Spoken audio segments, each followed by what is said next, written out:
Right, what we have here is a pair of Sony wireless headphones. They have a rechargeable battery pack in them. The part number is BP-HP550-11, which is this beastie that you see here. Now, this pack has failed. Certainly no longer do this particular battery pack. They do an 800 milliamp hour version of it, which looks the same.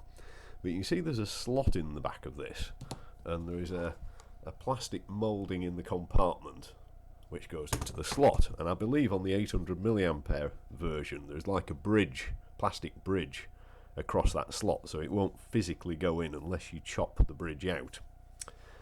There is, however, an easier and cheaper way around this, which is once you've got the label off, you can actually split the carrier apart. It does take a bit of force to do it, but it will come apart. You might need a knife or something like that just to help split it.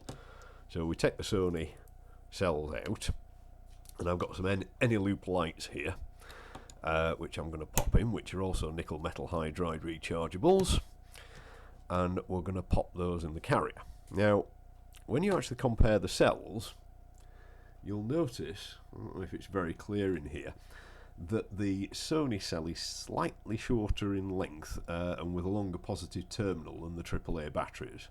Now, what that means is if you try and put the carrier on this end as well, it will probably foul and not go into the battery compartment. Okay, so we're going to put that to one side, and we're just going to fit these batteries as they are. Now, this carrier is significant, and I'll show you why. If we actually have a look in the battery compartment, round about where my thumb is, you can just see a tiny little black micro switch. Now, you can put conventional AAA non-rechargeable batteries in this headset, and because they don't activate the switch, it won't attempt to charge them, which is obviously a good thing when they're not rechargeable batteries. But that's actually why we need the carrier if we're going to fit rechargeables to this, because otherwise they will not charge. So I'm going to slot those in. Positive terminal is at both ends on these, which is a little bit different to what you're probably used to seeing in battery compartments, but that's the way it is. And I hope you find this useful.